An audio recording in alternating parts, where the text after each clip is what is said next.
Let's pray together. Manalangin po tayo. Our Heavenly Father, God who loves us, Ama naming nasa langit na sa amin po ay nagmamahal. thank you for saving us from eternal our sins. Maraming salamat po sa pagliligtas niyo sa amin sa walang hanggang kasalanan. Oh Lord, we were saved by the pressures of blood, but still we are very lack and weak spiritually. That's why without your help, we able to not stand, we able to not overcome the devil temptation every day. Kami po ay naligtas sa pamamagitan ng inyong dugo, ngunit bagaman ganito po kami pa rin po ay mahina, kami ay kulang at marami pong kahinaan. Kaya nga, kung wala pang inyong tulong ay hindi po kami makakapagpatuloy. So Lord, please help us and guide us from any difficulties and any from devil temptation, so that we able to serve the Lord well. Kaya nga Ama, tulungan niyo po kami sa mga kahirapang ito at bigyan niyo po kami ng kalakasan upang sa gayon ay patuloy po namin kayong mapaglingkuran ng maayos. If there are some brothers and sisters who cannot join the Sunday service today, we don't know the reason why, but you know well. So please help them and guide them from everything, so that they able to join Sunday service next time. At sa mga brothers at sisters po naming wala ngayon, hindi po namin na alam ang dahilan, ngunit gayon pa man Ama, tulungan niyo po sila upang sa susunod po naming pagtitipon ay muli namin silang makasama. So sooner or later, we are going to attend the summer retreat this time. So, oh Lord, please have all church brothers and sisters, including you, saved brothers and sisters,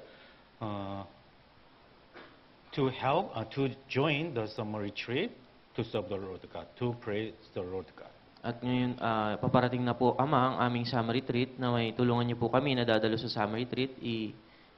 Pahintulot niyo na makadalo po ang lahat ng aming mga kapatid upang sa gayon ay mapaglingkuran ka po namin at makatulong po sa gawaing ito. For our Christian life, we need your wisdom and your help, so that we can be here to listen your wisdom and your love. So please help open our heart to understand well your lesson, your message. Kaya nga ngayon Ama, nandirito kami, ninanais po naming hingin sa inyo ang inyong pag-ibig at karunungan upang nang sa gayon ay maunawaan namin yung mga salitang ibibigay niyo po sa amin. And we pray in the name of Jesus Christ. Kami po ay nananalangin sa pangalan ni Jesucristo. Amen. Amen. Last time we learned about the three kind of stage of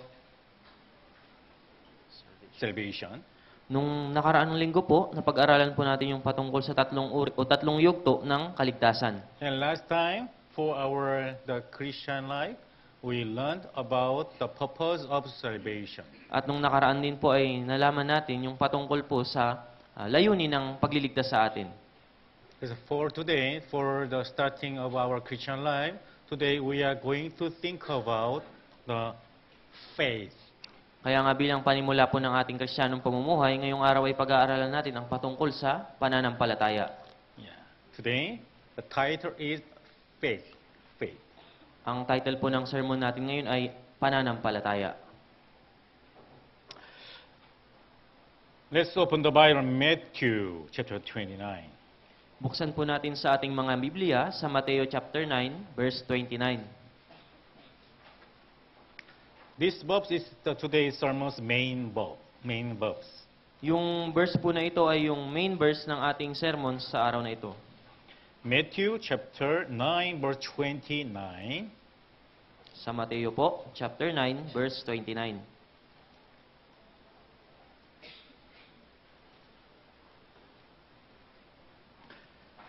Matthew chapter 9, verse 29. If you find already, the brother, sister, let's read together. 3, 2, 1. Kaya hindi po niya ang kanilang mga mata at sinabi, mangyari sa inyo ang ayon sa inyong pananampalataya. Then God, Jesus Christ touched their eyes, saying, according to your faith, let it be to you. So today the theme of God's word is, according to your faith, let it be to you. So, sabi po dito ni Jesus sa talata 29, kaya't hinipon niya ang kanilang mga mata at sinabi, mangyari sa inyo ang ayon sa inyong pananampalataya. Ang ayon sa inyong pananampalataya, ito po yung pinupunto ng ating paksa ngayong araw na ito. I think some brothers, the newly saved brothers, they joined here. Sa tingin ko po yung mga bagong naligtas na mga kapatid ay nakadalo po ngayon. As we know already, Ephesians chapter 2, verse 8, for by grace you have been saved Gaya po ng through faith.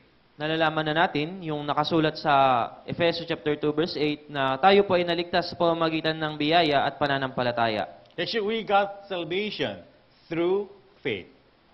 Sa totoo lang po, naligtas po tayo sa pamamagitan ng ating pananampalataya. Isn't it? Hindi po ba? So according to the Ephesians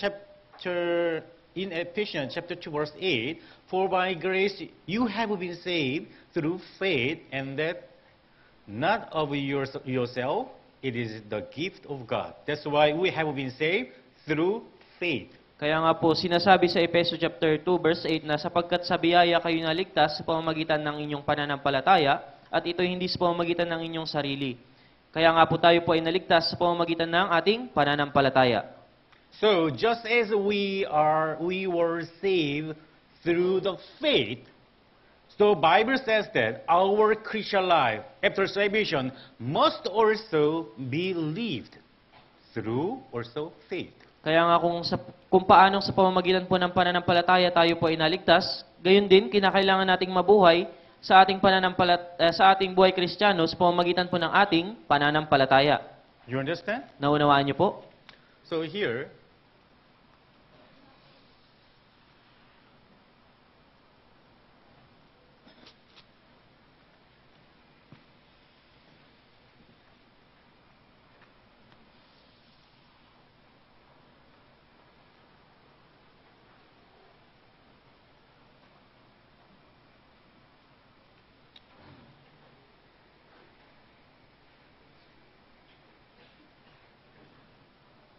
Jesus Christ, He died on the cross to save us here. Jesus Christ, He died on the cross to save us. Si Jesucristo po namatay sa krus upang mailigtas po tayo. And we were born here. At dito po, tayo po ay naipanganak. And when we listen the Bible seminar first time, we realize true salvation. Kaya't noong napakinggan po natin yung Bible seminar, naunawaan po natin yung tunay na kaligtasan.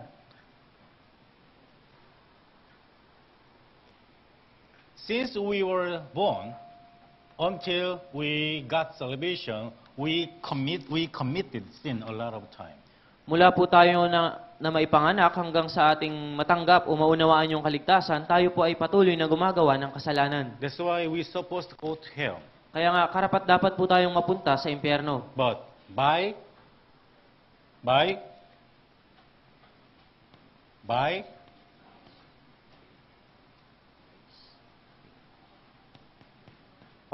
faith, we got salvation. Kaya nga po sa pamamagitan ng ating pananampalataya, tayo po ay naligtas. Yeah? By faith. When we believe Jesus Christ, He died on the cross to save us. When we believe by faith, we got salvation, right, that time.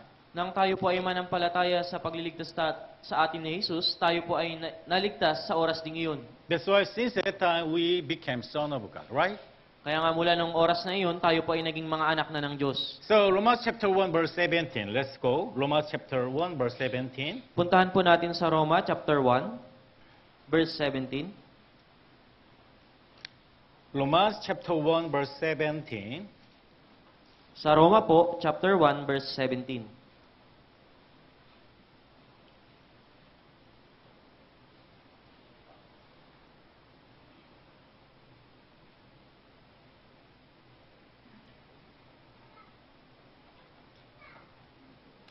Brothers, sisters, let's read together. 3, 2, 1. Sapagkat dito ang katuwiran ng Diyos ay nahahayag mula sa pananampalataya hanggang sa pananampalataya. Gaya ng nasusulat, ngunit ang taong matuwid ay mabubuhay sa pamamagitan ng pananampalataya. So as it is written, the just shall live by faith. The just shall live by faith. It means when we listen the true gospel, by faith, we got salvation by faith. Likewise, until we die, during our Christian life, even that time also, by faith, we got salvation. Likewise, our Christian life, until we die, also, we have to live by faith. Gaya po rito na nakasulat na ang matuwid ay mabubuhay sa pamamagitan ng pananampalataya. Mula po nung tayo ay naligtas, kinakailangan o marapat lamang na tayo pa ay mabuhay sa pananampalataya. So here, the just shall live by faith. The just shall live means the just shall Christian life also by faith. Kaya nga na sinabi rito na ang taong matuwid ay mabubuhay sa pamamagitan ng pananampalataya, ibig sabihin yung Kristiyanong pamumuhay ng naligtas ay kailangang mabuhay ng may pananampalataya. After we got salvation, we have a mind to pay back God's grace. Pagkatapos po nating maligtas, meron po tayong puso o pagnanais na suklian yung biyaya ng Panginoon sa atin. So Hebrews chapter 11 verse 6 also, let's see. Kaya nga po sinabi Hebrews chapter 11 verse 6. sa Hebreo chapter 11 verse 6, puntahan mo natin. Hebreo chapter 11 verse 6.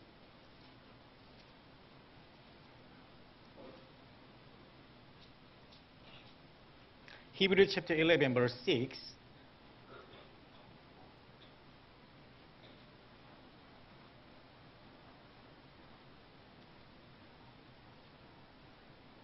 Brothers, sisters, let's read together. 3, 2, 1. At kung walang pananampalataya ay hindi maaaring kalugdan ng Diyos, sapagkat ang sino mang lumalapit sa Kanya ay dapat sumampalatayang may Diyos at Siya ang tagapagbigay gantimpala sa mga nusigasig na humahanap sa Kanya.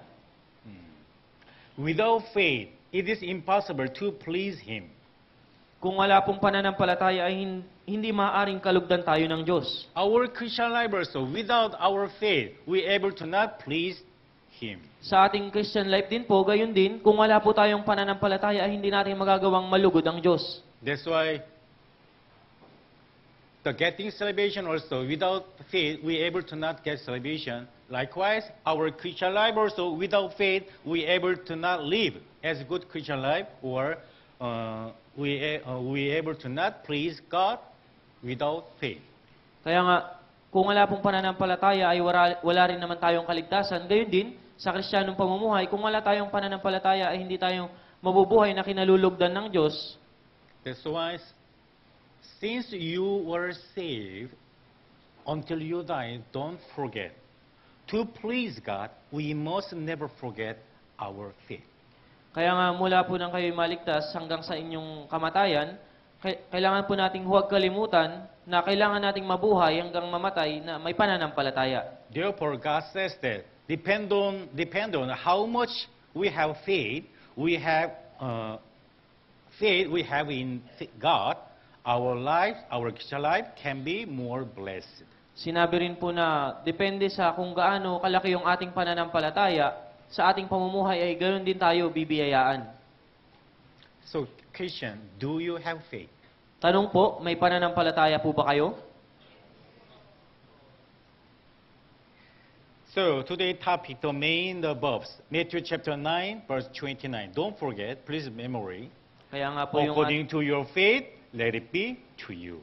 Kaya nga po yung ating main verse sa araw na ito ay patungkol sa sa aklat ng Mateo chapter 9 verse 29, mangyari sa inyo ang ayon sa inyong pananampalataya. If you have true faith, you able to do everything in God. Kung tayo po ay mayroong pananampalataya, lahat po ay kaya nating gawin para sa Diyos. So today's topic is, according to your faith, let it be to you. Kaya nga yung topic po natin sa araw na ito na ang ayon sa iyong pananampalataya ay mangyari sa iyo. So from now on, we will compare the three stories about faith Kaya nga, meron po tayong tatlong, in the Jesus Christ at the time.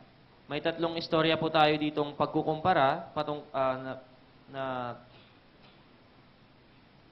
I mean, from now on, we will compare the stories of three people who were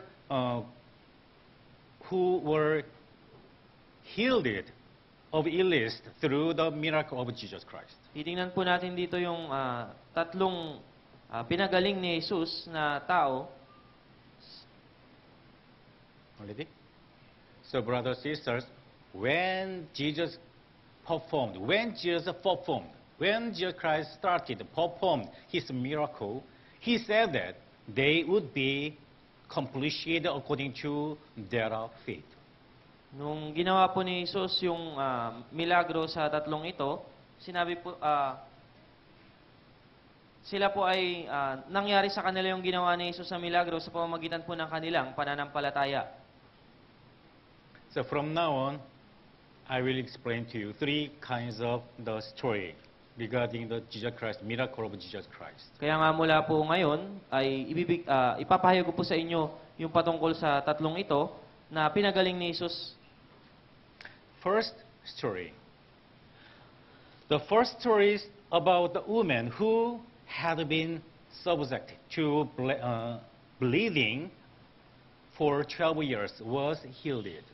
Yung una po ay yung patungkol sa babaeng dinurugo sa loob ng 12 taon na napagaling. So, all three were healed. Three peoples were healed by Jesus, a miracle of Jesus Christ. Lahat po ng kwentong ito, sa kwentong ito, lahat po ng mga tao rito ay napagaling po ni Jesus. But they were three persons. They were healed. They were each healed in different way. Ngunit yung tatlong tao pong ito ay napagaling sa magkakaibang pangyayari o paraan. So from now on, I will tell you the story of women who have been subject to bleeding for 12 years. Kaya ngayon, ay sasabihin ko po sa inyo yung patungkol sa kwento ng babaeng dinurugo sa loob po ng 12 taon. So, first story, let's go. Mark chapter 5. Sa Marcos po, puntahan natin, Marcos chapter 5. Mark chapter 5, verse 25. Marcos chapter 5, verse 25.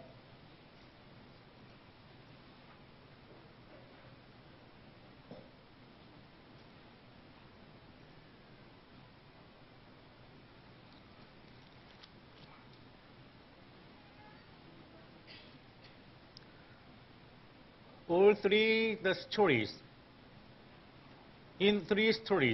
all three peoples, they were healed by Jesus Christ's miracles, but they were healed by different ways. Sa tatlong kwento pong ito, lahat ng tatlong taong ito ay pinagaling ni Jesus, ngunit sila po ay pinagaling ni Jesus sa magkakaibang paraan. That's why we compare three persons of faith. Kaya nga, pagkumparahin po natin yung tatlong taong ito sa pamamagitan ng kanilang pananampalataya. Mark chapter 5, verse 25 hanggang 34. 25 hanggang 34. I explain to you. I will explain to you. Sa Marcos po, chapter 25 hanggang 34. Ipapaliwanag ko po sa inyo. Brother sister, let's read together. Shall we read together? 3, 2, 1. May isang babae na 18 taong dinudugo at lubhang naghihirap sa maraming manggagam. Hindi siya gumaling ni kaunti man, kundi lalo pang lumubha. Narinig niya ang tungkol kay Jesus, lumapit siya sa karamihan sa likuran niya at hinipo ang kanyang damit, sapagkat sinabi niya, kung mahipo ko lamang ang kanyang damit ay gagaling na ako. Kaagad napigil ang kanyang pagdurugo at kanyang naramdaman sa kanyang katawan na magaling na siya at sa malubha niyang sakit. Pagkabatid na may mula sa kanya, si Jesus sa karamihan at nagsabi, sino ang humipo sa aking damit? Sinabi sa kanya ng kanyang mga alagad, nakikita mong sinisiksik ka ng karamihan at sinabi mo pang, sino ang humipo sa akin?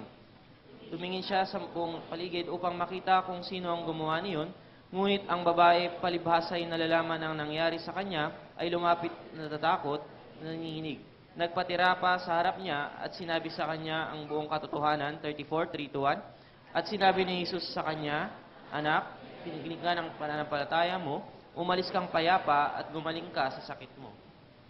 I will read one more time, brother, sister, 34. He said to her, Jesus Christ said to her, Daughter, your faith has healed you. That's why the women were healed by her faith.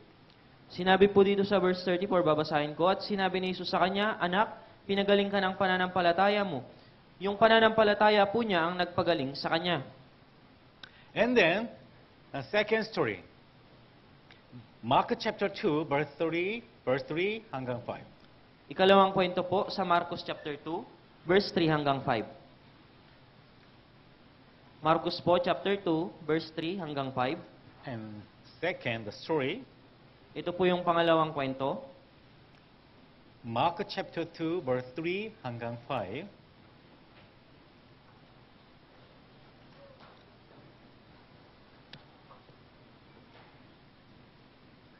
Mark chapter 2,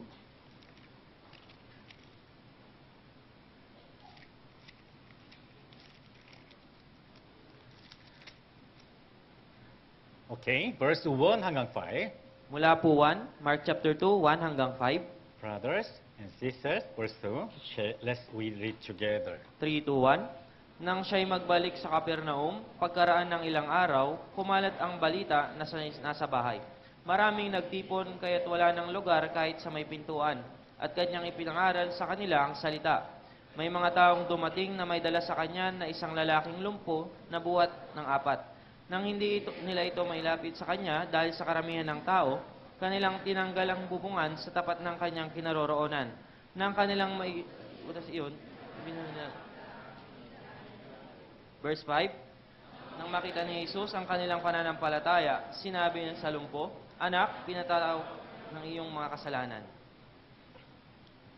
When Jesus came that town, that time there are so many crowd. So in order to save the paralytic, the patient, they brought the patient to heal him. So he brought him in front of Jesus Christ to heal him. Nung magpunta po sila sa lungsod na iyon, dinala po nila yung may sakit na lumpo upang pagalingin ni Jesus. And then, verse 5, I will read one more time. Babasahin ko po ulit sa verse 5. When Jesus saw their faith, when Jesus saw their what? Faith. When Jesus Christ saw their faith, and then Jesus Christ said to the paralytic, Son, your sins are forgiven you. That's why faith also very important. Sabi po rito, na makita ni Jesus ang kanilang pananampalataya, sinabi niya, sa lumpo, Anak, pinatatawad ang iyong mga kasalanan. Nakita po ni Jesus yung kanilang pananampalataya. So paralytic, the patient also, he were healed by faith. Kaya nga po yung lumpong ito ay pinagaling sa pamamagitan ng kanyang pananampalataya. And next story, third story. At yung huling kwento po, yung ikatlo, Brother, let's go. Matthew, puntahan po natin sa aklat ng Mateo. chapter 8. Mateo chapter 8.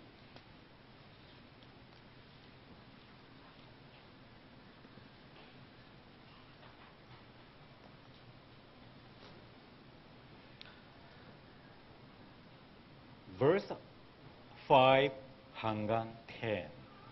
Mula po verse 5 hanggang 10.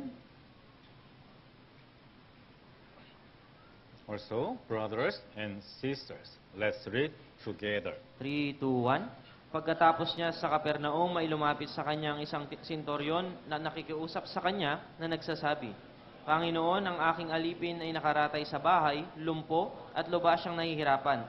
Sinabi niya sa kanya, pupuntahan ko siya at papagalingin. Ngunit sumagot ang sentoryon at sinabi, Panginoon, hindi ako karapat-dapat sa iyo na puntahan mo ang aking bahay, ngunit sabihin mo lamang ang salita at gagaling ang aking alipin. sapagkat ako ay isang taong nasa ilalim ng autoridad na may mga kawal na nasa ilalim ko, sinasabi ko sa isa, humayo ka, at siya ay humahayo. At sa iba naman, halika, at siya ay lumalapit. At sa aking alipin, gawin mo ito, at ginagawa nga niya. Nang marinig ni Jesus na namangha siya, at sinabi sa mga sumunod sa kanya, katotohanang sinasabi ko sa inyo, kahit sa Israel man ay hindi ako nakatagpo ng ganitong kalaking pananampalataya. When Jesus Christ entered the Capernaum, that time there was one person. He is the centurion soldier. That time centurion soldier, one of the centurion soldiers' servant, he was sick. He's sick because of paralyzed. Nang pumasok po si Jesus sa lungsod ng Capernaum, meron po ditong isang senturyon na yung kanyang alipin po ay may sakit. So, he asked to Jesus Christ to heal his servant.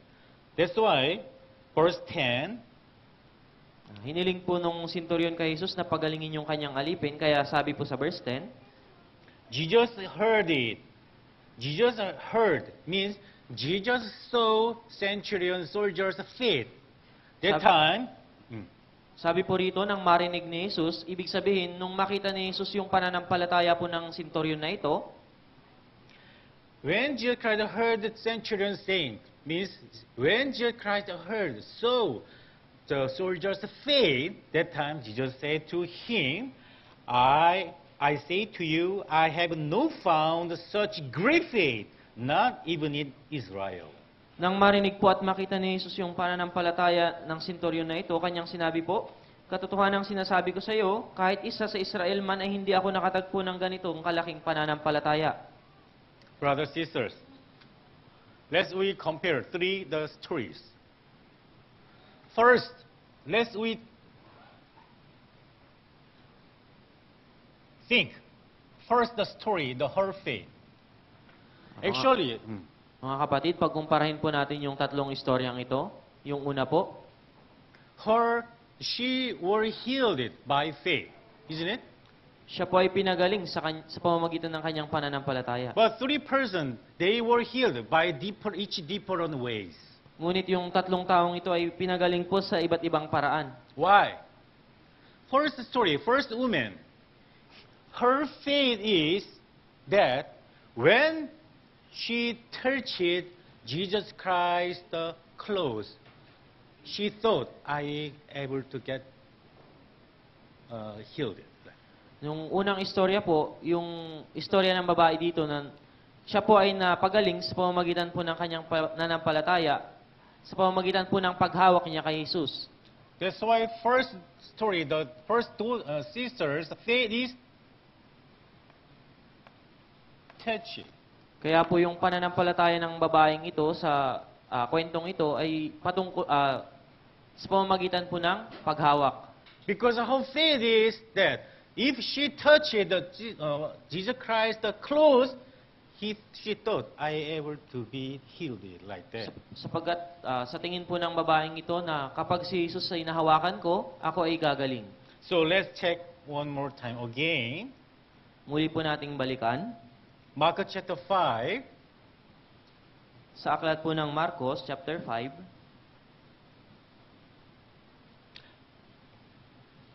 First one was healed after touching Jesus Christ's clothes. Why?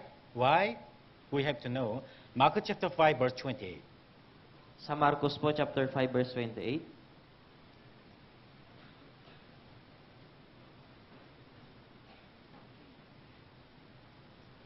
Before she touched Jesus Christ's clothes, still he was sick. But when she touched Jesus Christ's clothes, and then immediately she was healed. Nang hindi pa po niya nahahawakan yung damit ni Jesus, hindi pa po siya napapagaling sa kanyang sakit. Ngunit pagkatapos na mahawakan niya yung Why? damit ni Jesus o si Jesus ay bigla pong gumaling siya sa kanyang sakit. We have to Bakit think. kaya? Why? Kailangan po nating pag-isipan, bakit kaya? Why? Mark Bakit? chapter 8, Mark chapter 5, verse 28, because of that reason. Dahil po sa rason dito sa Marcos chapter 5, verse 28, Let's read together. 3-1, sapagkat sinabi niya, kung mahipo ko man lamang ang kanyang damit, ay gagaling na ako. She thought. if I just touch it, Jesus Christ's clothes, I will be healed. That's why her faith is touch it. Sinabi po niya, kapag mahipo ko man lamang yung damit niya, ay gagaling na ako. Ibig sabihin yung pananampalataya niya ay yung mahipo. And second story, let's think, there are faith. At sa ikalawang kwento po, pag-isipan po natin yung pananampalataya nito. Let's go back again. Balikan po muli natin.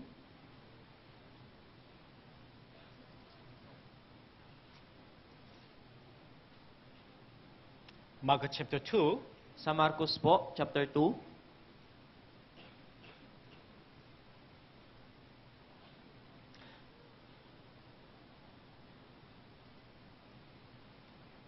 Verse 4 Verse 4 po, at 5. hanggang 5. Yeah. 4 hanggang 5. Let's read together. 3, 2, 1. Nang hindi nila ito mailapit sa kanya dahil sa karamihan ng tao, kanilang tinanggal ang bubungan sa tapat ng kanyang kinaroroonan. Nang kanilang mabutas iyon, ibinaba nila ang higaan, kinahigaan ng lumpo. Nang makita ni Jesus ang kanilang pananampalataya, sinabi niya sa lumpo, "Anak, pinatatawad ang iyong mga kasalanan." 4 person, including the patient, paralytic. Their faith is, second story, their faith is not touched.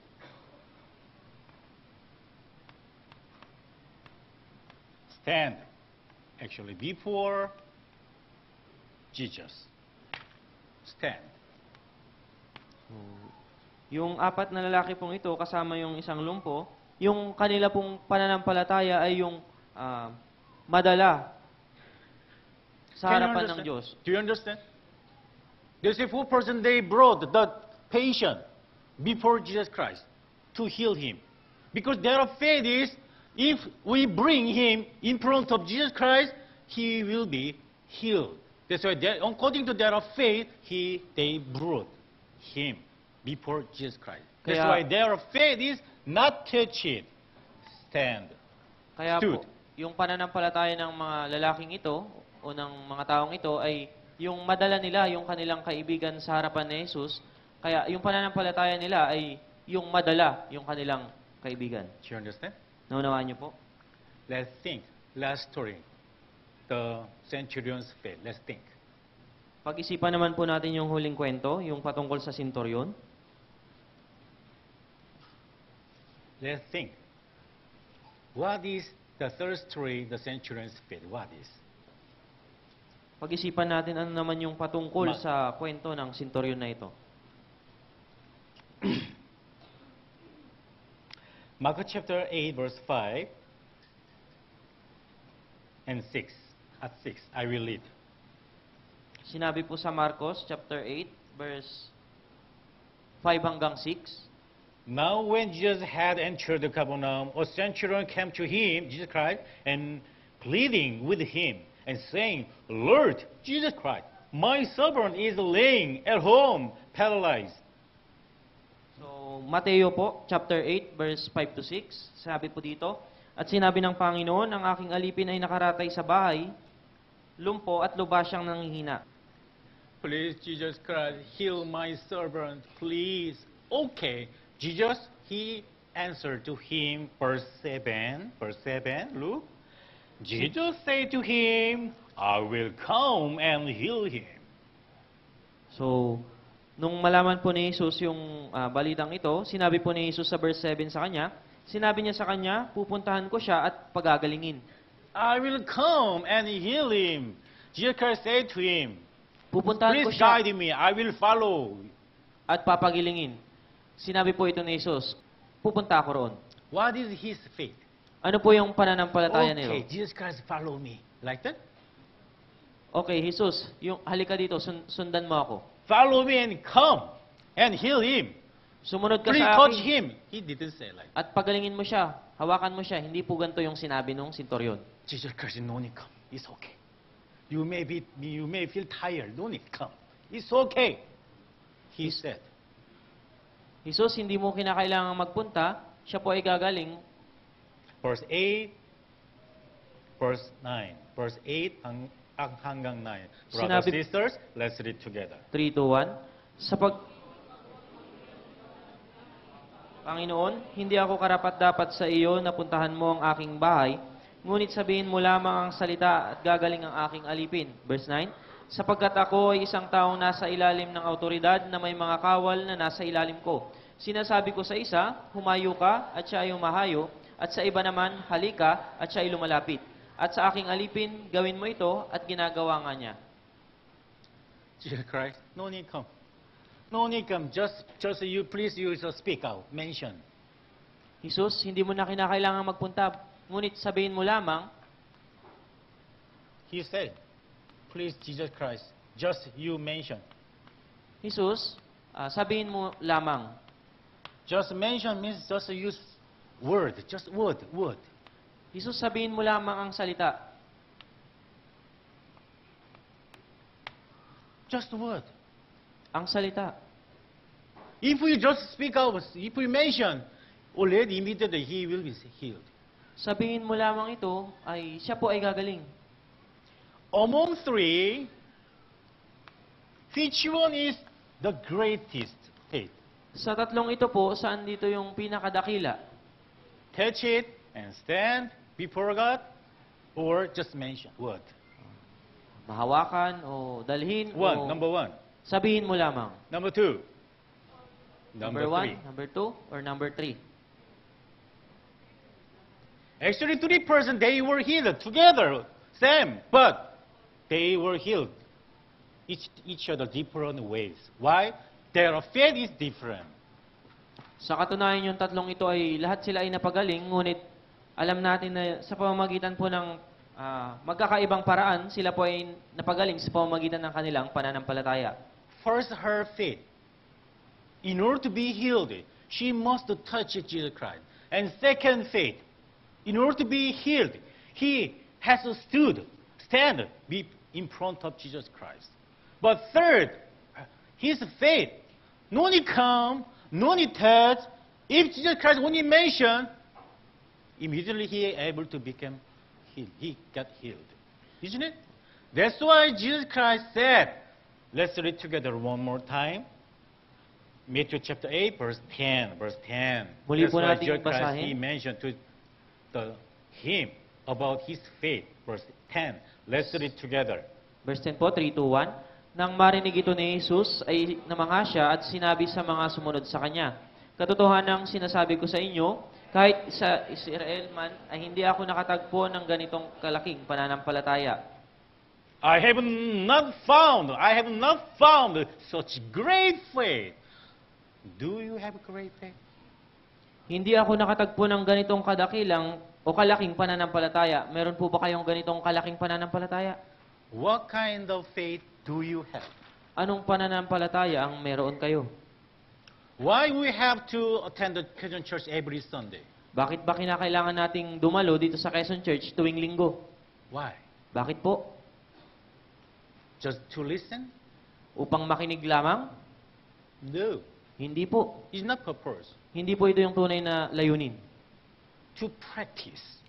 Upang ito po ay As isagawa Christian life. Isn't it? ang ating Christian life. To practice, we have to listen first.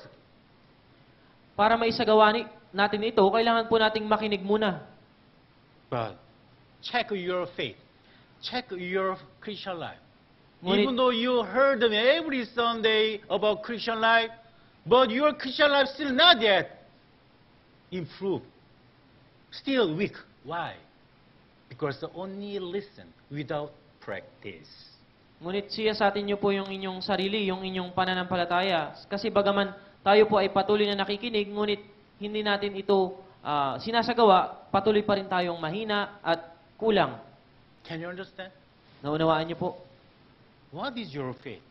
What Ano ngayon kind ang of inyong faith do you pananampalataya? have? Ano yung pananampalataya na meron kayo? Number 4, Ika-4, I will explain to you number 4 faith. ipapaliwanag ko naman po sa inyo yung ika-4 na klase ng pananampalataya. Number 4, love. Pagtawa? Love means doubt, Pagdadalawang isip? right? Doubt. Loud. L, sorry, L, later, I'm just,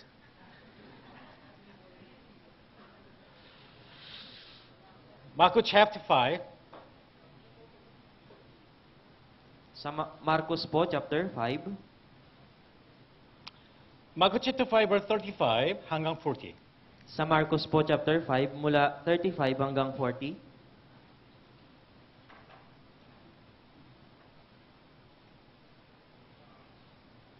Marcos po, Yeah, Mark chapter 5, verse 35 hanggang 39, Marcos chapter 5 po, mula 35 hanggang 39. 39, brothers and sisters, let's read together. 3, 2, 1. Samantalang nagsasalita pa siya, may mga taong dumating na galing sa bahay ng pinuno ng sinagoga na sinasabi, "Namatay na ang anak mong babae, bakit mo pa inaabala ang guro?" Ngunit hindi pinansin ni Jesus ang sinabi at sinabi niya sa pinuno ng sinagoga, "Huwag kang matakot, manampalataya ka lamang." At hindi niya ipinahintulot na may sumunod sa kanya, maliban kina Pedro, Santiago at Juan na kapatid ni Santiago. Nang makarating sila sa bahay ng pinuno ng sinagoga, nakita niya ang pagkakagulo ng mga pagtangis na malakas na iyakan. 39. Pagkatapos niya ay kanyang sinabi sa kanila, "Bakit kayo nagkakagulo at nag-iiyakan? Hindi patay ang bata, kundi matutulog lamang." In order to heal the saved Jairus' daughter, Jesus came there, and Jesus Christ mentioned to them, he is not yet died. Still just slept. Verse, Mark chapter 39, 39, Tingnan 39. po natin sa Marcos 39, chapter 5, verse Jesus 39. Christ, he went to in and said to them, "Why all this commotion and wailing? The child is not dead, but asleep." That time, when they heard Jesus Christ saying, verse 40, one more time, let's read it together. 3, 2, 1. Siya'y kanilang pinatawanan, ngunit palibasa, pinalabas niya ang lahat at kanyang mga kasamahan. Pumasok sila sa kinaroroonan ng bata. When they heard Jesus Christ saying, they didn't believe Jesus Christ saying. Nung sinabi po ito ni Jesus, Wow. hindi po sila naniwala kay Jesus. Pinagtawanan po They nila laughed. si Jesus. They laughed at him. Why? They didn't believe. Pinagtawanan nila si Jesus. Bakit? Hindi po sila Their faith, they didn't nanampalataya. believe Jesus Christ saying. Yung kanila pong pananampalataya. So here, one thing we need to think about their faith. Why did they laugh? Laugh. Why? Kaya nga dito, kailangan din po natin pag-isipan yung kanilang pananampalataya. Bakit ba sila tumawa? Because they didn't trust God's Jesus Christ saying. Sapagkat hindi po nila pinagtiwalanan yung sinabi po ni Jesus. Why? Since you are saved, even though you listen every Sunday, God's lessons, God's knowledge, God's wisdom, why didn't obey? Why didn't follow God's guidance? Right there. Bakit po nung mula nang tayo inaligtas, kahit na nakapakinig tayo ng maraming beses ng salita ng Diyos, ngunit hindi pa rin natin sinusunod yung karunungan, yung kagustuhan ng Diyos, If you didn't trust God's promise, kung hindi po natin pagtitiwalaan yung pangako ng Diyos, instead of you follow Jesus Christ's guidance, inside of God, seems like you just laugh at Jesus Christ. sa halip na sundin po natin yung paggabay ng Diyos, ay sa halip, atin po siyang pagtatawanan. Do you understand? Naunawaan niyo po? Even though we didn't believe, we didn't say, we have never laughed at Jesus Christ. Kahit, But when we didn't obey, follow God's guidance, it means it is same meaning. In front of God, we laugh. kahit na po sabihin natin hindi naman natin pinagtawanan si Jesus kailanman, ngunit kung hindi po natin susundin yung layunin ng Diyos o yung kalooban ng Diyos, gayon din po parang ginawa na natin na pinagtawanan po natin yung Diyos. Do you understand? Naunawaan niyo po? Look, verse 41 more time, brothers and sisters. Look. Tingnan po muli natin sa verse 40. But they laughed at him. After he love, isn't it? Siya'y kanyang Love. pinagtawanan. They laughed at him, and after he put them all out. He put them all out means before healed, before saved the Jairus' daughter, Jesus Christ, he said to them, "Get out of here." So, Like that. pagkatapos nilang pagtawanan si Jesus, ang ginawa po ni Jesus ay pinalabas niya sila bago niya pagalingin yung bata. Those who love at him, Jesus Christ said to them, "Get out, get out, get out. You cannot company with me." Yung mga ito na pinagtawanan siya ay pinalabas ni Jesus. Hindi Why? ko kayo kailangang makasama. Why Jesus said, "Get out, get out"? Why? Lumabas kayo. Why? Bakit kaya? Their faith is they didn't trust God, Jesus Christ. Ang kanilang pananampalataya ay hindi po sila nagtitiwala sa gawa ng Diyos o biyaya ng Diyos. Do you understand? Naunawaan niyo po? Why are you worried when you face difficulties? Bakit ba tayo nag-aalala kung humaharap tayo sa mga kahirapan? When you face the financial problem, the difficulties, why are you afraid? Bakit kapag humaharap tayo sa financial na problema o sa kahirapan, bakit Why are you worrying about your job and business and everything? bakit ba tayo nag-aalala patungkol sa ating trabaho sa iba't ibang mga bagay? Can you understand? Naunawaan niyo po? Why do not attend the church every Sunday, the Sunday service every Sunday? Bakit hindi tayo Because of makadalo your something reasons. sa ating church tuwing linggo dahil sa ibang dahilan? It is the same meaning. Ito rin po ay katulad ng bagay na ito.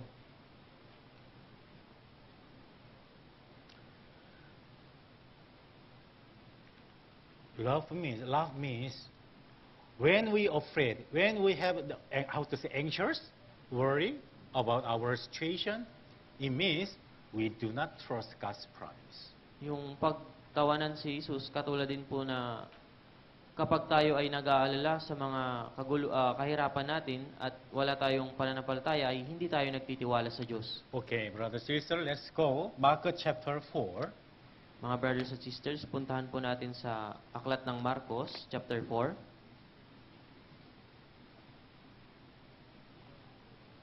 Mark chapter 4, verse 35. Sa Marcos po, chapter 4, verse 35.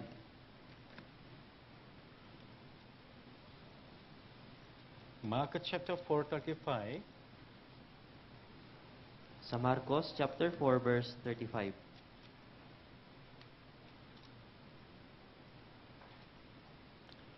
Mark chapter 4, verse 35 and 36. Brothers and sisters, let's read together. 35 po hanggang 36, 3, 2, 1. Nang araw ding iyon, nang malapit na ang gabi, ay sinabi niya sa kanila, tumawid tayo sa kabilang ibayo. 36. Pagkaiwan sa maraming tao, siya'y kanilang isinama sa bangka ayon sa kanyang kalagayan, at may iba pang mga bangka na kasama niya. Actually, Jesus Christ came this world 2,000 years ago to evangelize, right? Sa katunayan, si Jesus po ay naparito sa mundong ito upang mag-evangelize. And So, Jesus tama Christ po. said to his disciple, let us go over to the other side, the other town. That time, Mark chapter 4, verse 36, let's read together. 3, 2, 1. Pagkaiwan sa maraming tao, siya'y kanilang isinama sa bangka ayon sa kanyang kalagayan, at may iba pang mga bangka na kasama niya. When Jesus Christ suggests them, let's evangelize to the other side. That time, many people, they start to follow Jesus Christ, to evangelism together.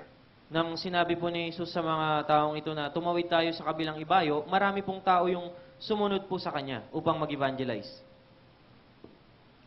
Means, Jesus Christ didn't force them. You must follow. Just suggested them. Ibig sabihin po si Jesus, hindi po niyang pwersahang tinawag sila, kundi sila po ay sumunod po kay Jesus ng And they kusa. decided by themselves to follow Jesus Christ. They decided by themselves to follow Jesus Christ. At ipinasya po nila sa kanilang sarili na sumunod kay Jesus. That's why our Christian also same situation. Same. Our Christian also same. Ganun din po, parehong sitwasyon po sa ating Christian life. For example, 2 Corinthians chapter 9, brothers, sisters. 2 Corinthians chapter 9. Gaya po ng halimbawa sa ikalawang Korinto, chapter 9. 2 Corinthians chapter 9, verse 7. Ikalawang Korinto, chapter 9, verse 7.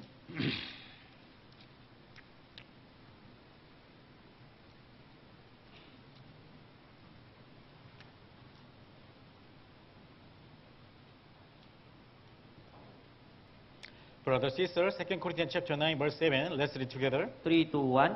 Ang bawat isa ay magbigay ayon sa ipinasya ng kanyang puso, hindi mabigat sa kalooban o dala ng pangangailangan, sapagkat iniibig ng Diyos ang nagbibigay na masaya. God loves a cheerful giver. Cheerful giver. Iniibig ng Diyos ang nagbibigay ng masaya. That's why, at that time, many disciples, they decided by themselves to follow Jesus Christ, to evangelize. Kaya nga sa oras na ito, marami pong mga alagad ng Jesus yung nagdesisyon na sumunod kay Jesus. For them, Jesus Christ have to bless to them, not give the difficulties. At nung oras na iyon ay binasbasan ni Jesus na sila na huwag silang bigyan ng anumang kahirapan. But let's think, why God allowed them suffering and hardship for them? Ngunit pag-isipan To pa din follow po Jesus natin, Christ. bakit kaya pinahintulutan ng Diyos na magkaroon sila ng mga kahirapan? Let's go, Mark chapter 4, verse 37. Let's go back.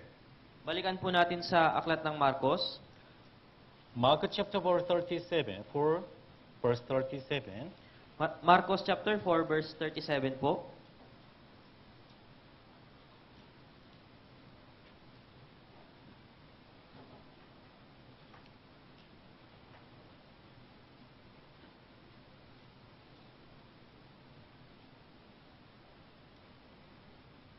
Let's read together. 37, 3, 2, 1. At nagkaroon ng isang malakas na unos, sumalpok ang mga alon sa bangka, anupat ang bangka ay halos napupuno na ng tubig. Actually, at the time, they believed in Him, Jesus Christ, and they decided to follow Jesus Christ. But why the crisis of that came for them, who started to follow Jesus Christ, instead of God's blessing? Sa katunayan, pagkatapos po nilang magnais na sumunod kay Jesus, dumating po yung pagkakataon na nakaranas po sila ng ganitong unos. Do you understand? Naunawaan niyo po? Instead of Jesus Christ give to them, Jesus Christ's blessing, but Jesus allowed them the criticism or difficulties. Sa halip na bigyan po sila ni Jesus ng biyaya, ngunit nagkaroon po sila ng mga kahirapan at ng kaguluhan. Can you catch my point anyway? Naunawaan niyo po ba? Why? Well, our Christian life was all same. After we were saved, we decided to obey the Jesus Christ guidance by faith. But instead of God bless us, why God allowed us many difficulties and suffering hard? Why?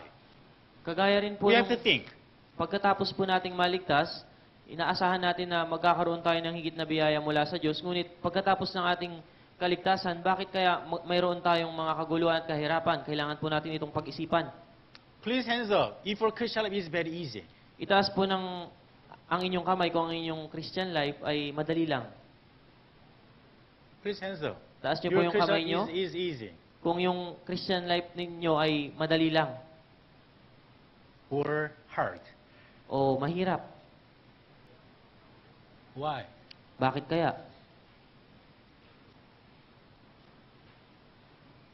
In order to check your faith, God allowed difficulties and suffering harsh. Upang makita po ang inyong pananampalataya ay pinapahintulot ng Diyos yung mga kahirapan at kaguluhan. God wants to know your faith. What kind of faith do you have? God wants to know through suffering and criticism and hardship. Ninanais ng Diyos na malaman ang inyong pananampalataya, kaya nga binibigay sa atin yung mga paghihirap at mga pagdurusa. You understand? Naunawaan niyo po? God wants to know your heart, your faith. Nais ng Diyos na malaman yung inyong puso at inyong pananampalataya. Not only mouth, through action, God wants to know. Hindi lamang tanging sa pamamagitan ng bibig, kundi sa pamamagitan po ng ating gawa, nais na malaman ng Diyos. That's why if your life is not easy and very difficult, please you must read Deuteronomy chapter 8 day by day, every time. Deuteronomy chapter 8. Kaya nga po kung hindi madali at napakahirap ng ating Christian life, kailangan po nating patuloy na basahin yung nakasulat po sa Deuteronomeo chapter 8.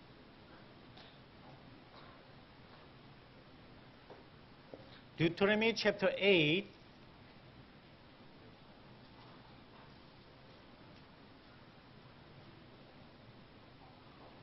verse 1, brother, sister, let's read together. Verse 1 po, 3, 2, 1. Inyong maingat na gawin ang lahat ng utos na aking iniuutos sa iyo sa araw na ito upang kayo'y mabuhay at dumami at makapasok at ang kininang lupain ay pinangako ng Panginoon sa inyong mga ninuno. Means if you obey my commandment, in the end, you will get God's reward. Kung maingat po ninyong gagawin o susundin yung utos ng Diyos, makakatanggap po tayo ng pagpapala ng Diyos. If you believe, please have the bookmark here. If you believe God's commandment, God's promise, please, you have to read first Revelation chapter 22. Kung tayo po ay naniniwala o sumasampalataya sa pangako ng Diyos, kailangan po nating basahin yung nasa aklat ng Apokalipsis chapter 22. Verse 12. Verse 12 po. Apokalipsis chapter 22, verse 12. Verse 12, brother, sister, let's read together. 3, 2, 1. Ako'y malapit ng dumating at dala ko ang aking gantimpala upang gantihan ang bawat isa ayon sa kanyang ginawa. If you obey my commandment, in the end, according to His work, according to your faith, I will give you God's reward. His same meaning, right? Kung ikaw ay susunod sa aking mga salita, ay magtatamo ka ng biyaya. Kagaya rin po nito. So let's go back to Deuteronomy chapter 8, verse 1. Kaya balikan po natin yung nasa Deuteronomy chapter 8.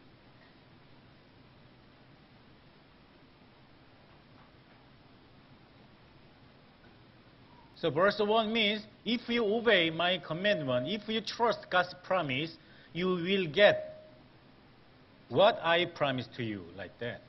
Kaya nga, kung susundin mo yung aking pangako at magtitiwala ka sa kung susundin mo ang aking utos at magtitiwala ka sa akin, tatamuin mo ito. After God gave them the promise, and then God gave them, God test them to check their faith. Pagkatapos na masabi ng Diyos yung kanyang God will test them through the suffering hardship in order to check their faith.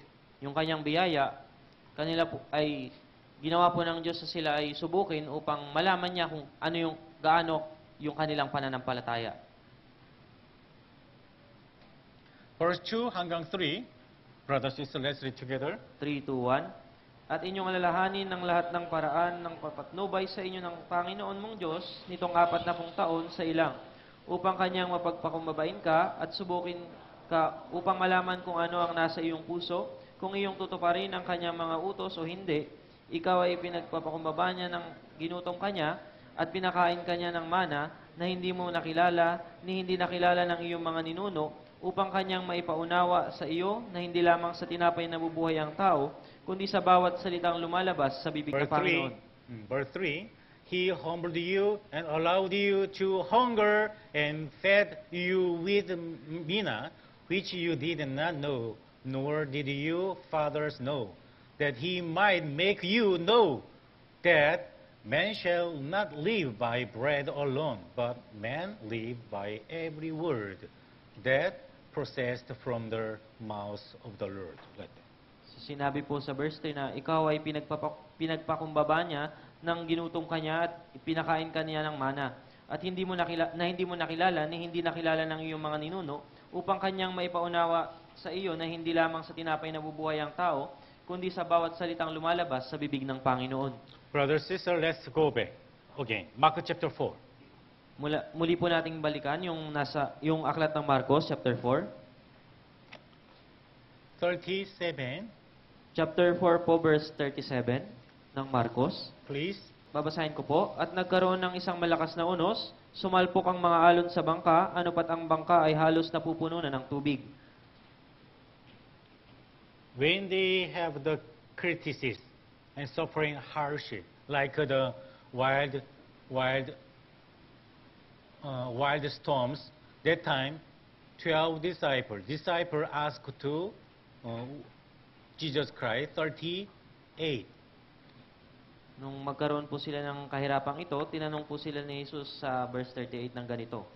38, brothers, sisters, let's read together. 3, 2, 1. Ngunit siya'y nasa hulihan ng bangka at natutulog na may inuunan.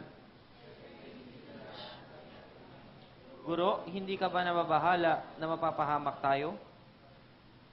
Disciple woke him and said to him, Jesus Christ, we may die.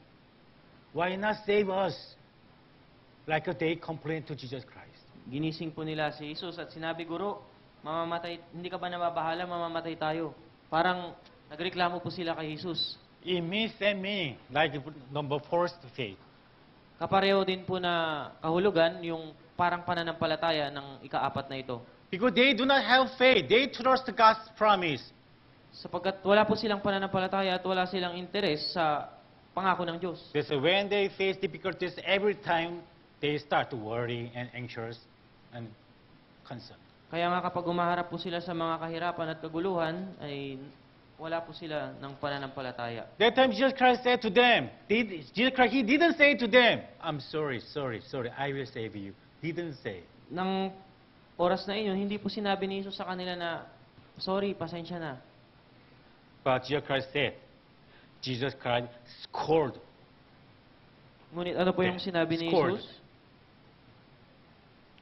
Verse 40 like that. Verse 40. Let's read together. Verse 40, 3, 2, 1. Sinabi na sa kanila, bakit kayo natatakot? Wala ba kayong pananampalataya? He said to his disciples, Why? Why? Sinabi niya po sa kanya mga alagad, bakit? Huh? Why? Bakit? Why are you so afraid? Do you still have no faith? Do you still have no faith? Do you still have no faith? Bakit kayo But natatakot? love. Wala pa rin ba kayong pananampalataya? Wala ba kayong pananampalataya? Love means worry and concern. Pagtawa, Afraid, same meaning. ibig sabihin, natatakot, nagdadalawang isip. Pareho Can you lang catch po. my point? Naunawaan niyo po. Actually, it's not a storm. It's not important. It's not important. Is not storm. Sa katunayan, hindi mahalaga yung bagyong ito. Important thing is who is on my ship, Ang mahalaga ay sino ba yung kasama ko sa bangkang ito? on my life like that. Sino ba yung kasama ko sa aking buhay? Can you understand? Naunawaan niyo po ba? Even though difficulties surround us, but we have to trust. Only we have to focus Jesus Christ, who with me. Kaya nga, kahit na ang kahirapan ay nakapaligid sa atin, ay kailangan pa rin po nating pagtiwalanan si Jesus na laging nasa atin. What did the disciple do then, that time? Ano po yung ginawa ng mga alagad nung oras na yun? Disciple, when they faced the storm, what they did? Nang humarap po sila sa bagyong ito, ano po yung kanilang ginawa? They woke Jesus Christ. Ginising po nila si Jesus. Do you understand? Naunawaan niyo po? Disciple, when they face difficulties,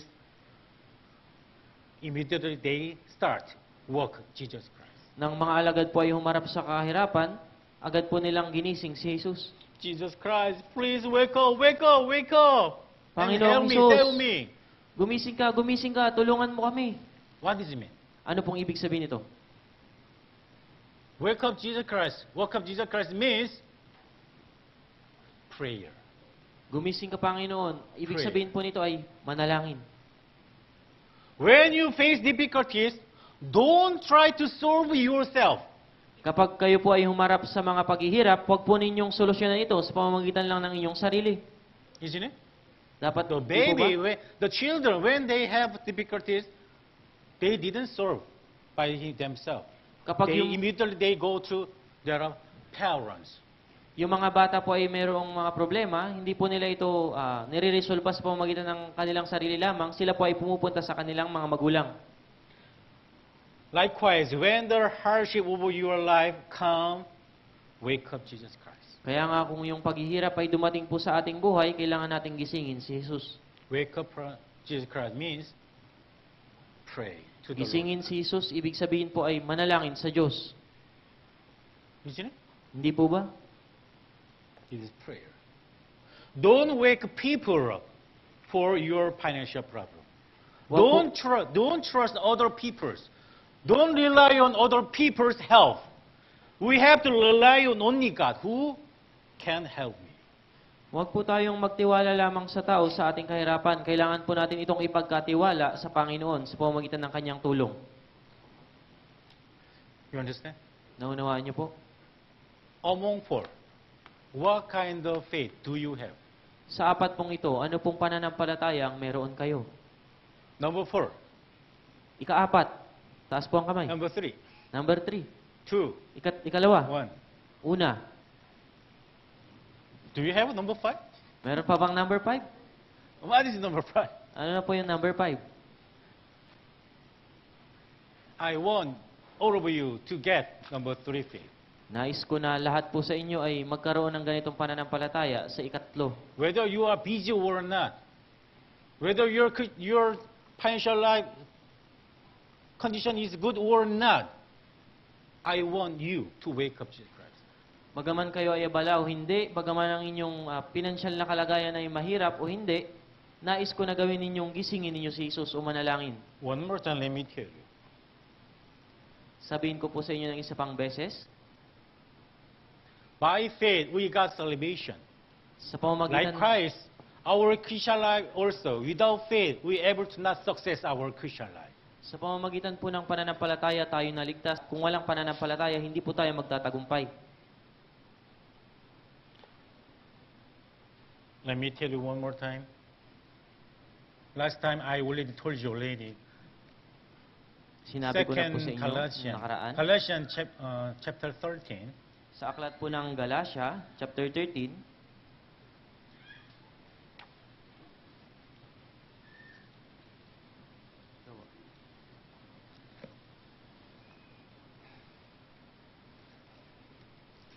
Second Corinthians sa ikalawang Korinto po, chapter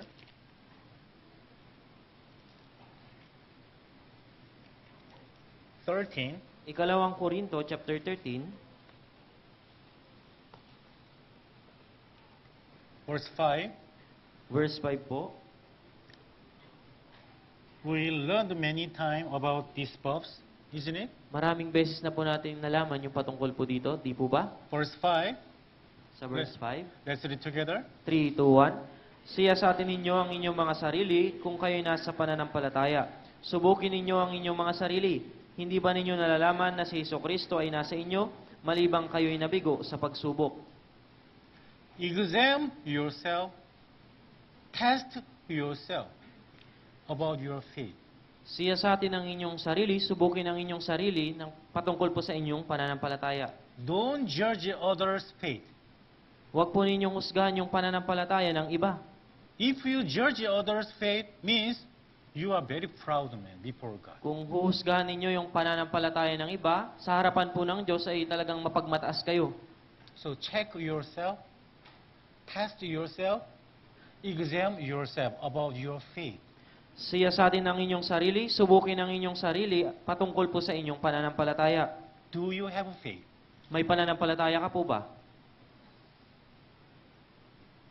Examine yourself as to whether you are in the faith. In the faith. Do you remember this one? Siya sa atin ang inyong sarili kung kayo ay nasa pananampalataya. Naunawaan niyo po ba itong bagay na ito? Do you remember this one? Naalala This niyo pa cross? po ba ito? Yung cross na ito? Perfect. Perpekto. In the faith. Sa pamamagitan ng pananampalataya. Test yourself. Subukin ninyo ang Examine inyong sarili. yourself. Do you have Siyasatin faith? ninyo. Do your faith in Him or not? Like that. Siya sa atin ninyong inyong pananampalataya. Ang inyo bang pananampalataya ay sa Kanya o hindi? Your faith is in Him or not? You check through the summary tree. Nasa Kanya ba ang inyong pananampalataya? Sa pamamagitan po ng summary treat ay kailangan natin itong makita. Summary tree period. We have to participate the summary tree. Sa panahon We have to participate summary tree. kailangan po nating dumalo o sumama sa summary treat na ito. Why? Bakit po? Because God wants. God want you to participate summary tree. Sapagkat ninanais po ng Diyos na kayo po ay makibahagi o dumalo sa summary treat. Do you understand? Naunawaan niyo po?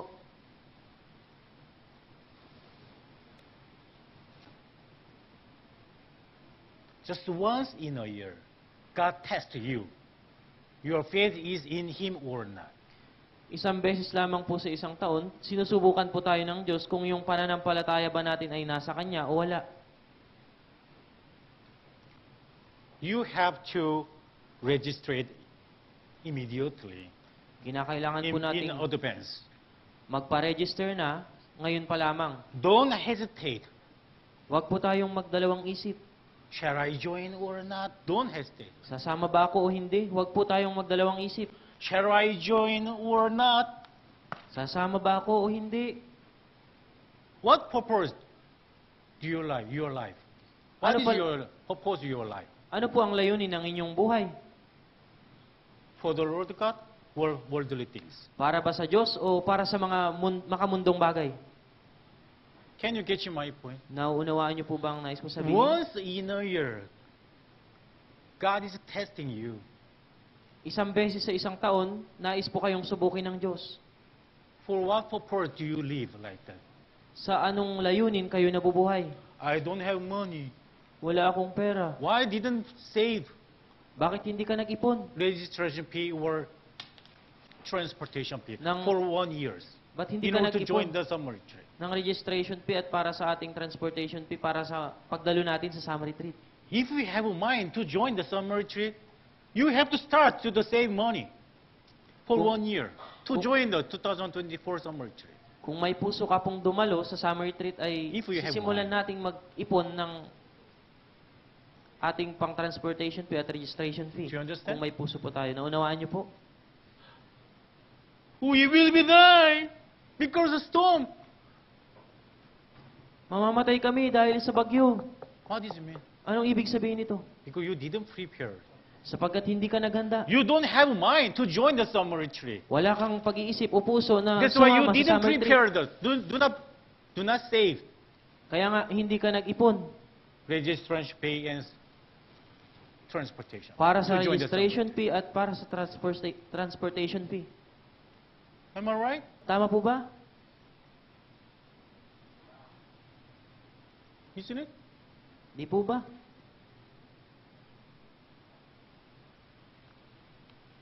Left 10 days to join before start summer retreat. We have 10 days. 10 araw na lang po yung natitira bago po dumating yung ating summer retreat.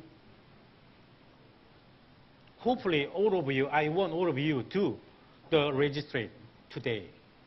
Nawa, ninanais ko na To lahat po tayo na nandirito ay magpa-register na at makadalo, sumama. If you don't have money, budget, after you show your faith, touch it, stand, and just you show your faith first, and then God will help you. God can help you.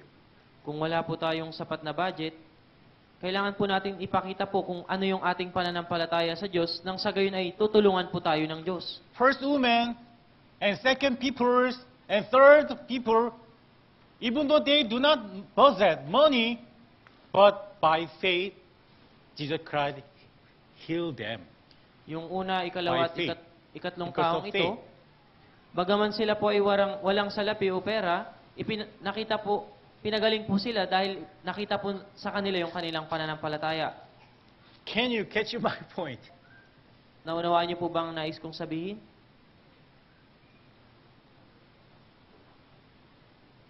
Faith is calling upon the Lord Jesus every time when you face difficulties. Ang pananampalataya po ay patuloy na pagtawag kay Jesus sa tuwing humaharap po tayo sa mga kahirapan. Faith is waking Jesus Christ up. Ang pananampalataya ay paggising kay Jesus. Faith is rely on Jesus Christ. Ang pananampalataya ay pagtitiwala kay Jesus. Although you don't have money, although you do not have everything, but if you have faith, try to join the summer retreat. Kahit Not na, only you, but also nearby you, neighbors, you brought them. God will help you. kahit na po wala tayong pera, wala tayo ng anumang bagay, ngunit kung ipapakita po natin yung ating pananampalataya sa Diyos, na tayo po ay nais dumalo, at kung nais din nating mapadalo yung mga nasa paligid natin, tutulungan po tayo ng Diyos sa pamamagitan po ng ating pananampalataya. Don't lose the great chance to show your faith to the Lord God. Huwag po ninyong sayangin yung pagkakataon na ipakita sa Diyos kung ano yung pananampalataya nyo sa Kanya. If you join, participate this times of summer retreat, maybe, definitely, God will help you more and more. Kaya nga kung yung pagkakataon na sumama po kayo sa gawaing ito, tunay na tutulungan po tayo ng Diyos. Okay, let's pray together. Tayo pong lahat ay manalangin na.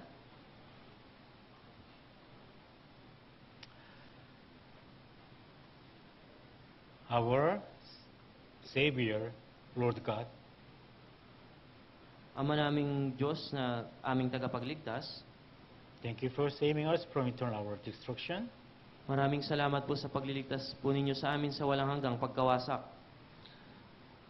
Today we came to know we able to not please Lord God without faith. Ngayong araw po ay nalaman namin na hindi po namin magagawang mapaglingkuran ng Diyos nang wala po ang aming pananampalataya. They were healed with different ways each other because their faith is each other different. Sila po ay napagaling sa pamamagitan po ng kanilang pananampalataya, bagaman po ito ay ibang paraan. She were healed because of her faith is the touch of Jesus Christ. Siya ay pinagaling sapagkat yung pananampalataya niya ay mahawakan man lang niya si Jesus. And someone were healed because of their faith is when they stand before God, they were healed. At yung aliping iyon ay napagaling sa pamamagitan ng kanyang palataya na makaharap man lang niya si Jesus. But centurions, the soldier's faith, his faith is just Jesus Christ mentioned. That's why only Jesus Christ's word, his servant were healed. At ang pananampalataya naman po ng centurion na sabihin lang ni Jesus ang salita, kaya nga po na napagaling po yung kanyang alipin. Likewise, please give us the great faith as the centurion faith.